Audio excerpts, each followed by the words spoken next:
What if the reason people start pulling away from you after 70 has nothing to do with them being rude, busy, or uncaring and everything to do with a quiet shift you were never warned about?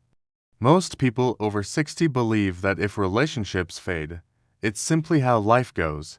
Friends get sick, family gets busy, society moves on. But what if that explanation is incomplete?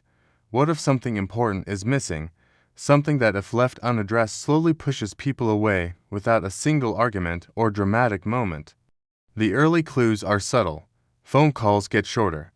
Invitations arrive less often. Conversations feel strained. Even when no one says anything wrong, you may sense distance, but can't explain why. Science suggests this isn't random. It follows a pattern that begins long before 70, and it unfolds through clear cause and effect. The origins of this issue trace back to early adulthood. In our 20s and 30s, social bonds are reinforced by shared goals, careers, raising children, building a future. According to longitudinal studies, like the Harvard Study of Adult Development, relationships in early life are maintained by proximity and necessity more than emotional skill. The cause is shared structure. The effect is effortless connection. No one learns how to maintain relationships intentionally because they don't have to. Changes begin quietly in the 40s. Stress accumulates. Personal losses begin parents' age. Careers plateau. Health concerns emerge. Psychologists note that during midlife, people start narrowing their social circles, prioritizing familiarity over novelty. This is known as socio-emotional selectivity theory, pioneered by researcher Laura Carstensen. The cause is a shifting perception of time. The effect is fewer, but deeper, relationships. This seems healthy, and it is, up to a point. The shift after 65 is where most people stop paying attention. Retirement removes daily social contact. Physical limitations reduce spontaneity.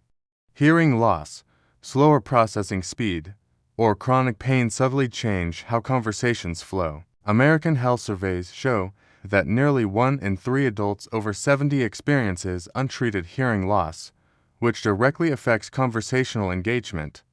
The cause is biological aging. The effect is increased effort required to connect on both sides. Here's the twist most seniors never hear. People don't usually avoid older adults because of age. They withdraw because interactions feel heavier, more effortful, or emotionally draining, and no one explains why. Studies in gerontology show that when conversations become dominated by health complaints, negativity, or repetition, social partners unconsciously limit contact. The cause is communication imbalance. The effect is gradual avoidance that feels personal but isn't intentional. The breaking point occurs when avoidance becomes visible. Invitations stop altogether. Family visits feel obligatory. Friends say, "We should get together sometime," but never follow through. This is often interpreted as rejection, but data from the National Institute on Aging suggests that social withdrawal accelerates when older adults respond to loss by becoming more guarded, more critical, or more passive in interactions. The cause is self-protection. The effect is isolation. The fallout is serious.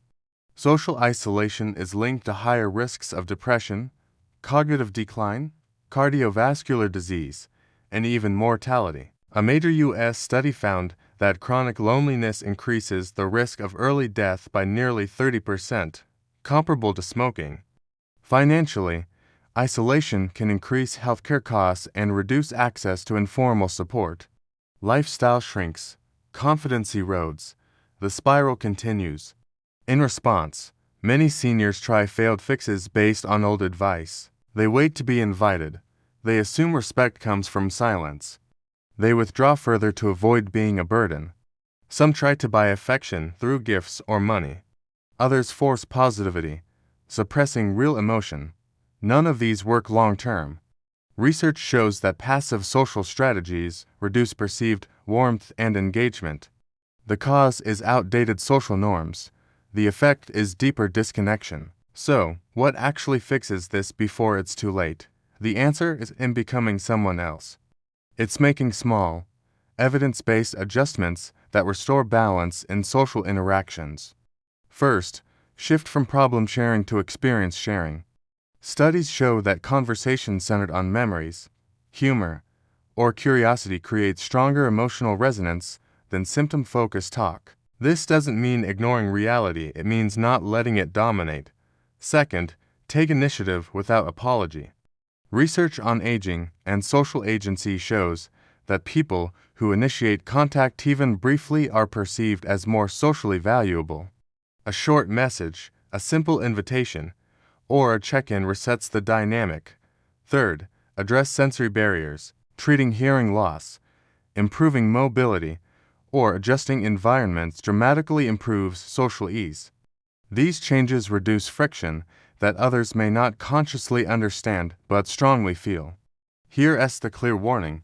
Prolonged social isolation after 70 is not just emotionally painful, it is medically dangerous, increasing the risk of cognitive and physical decline. And here's the open thought to carry forward.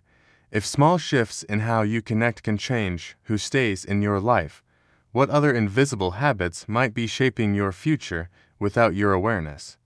If this message gave you insight, please like the video and share it with someone who may be feeling quietly pushed aside. And for the next chapter where we explore why loneliness feels different after 70 and what science says actually reverses it, subscribe now. What comes next may be exactly what you didn't know you needed.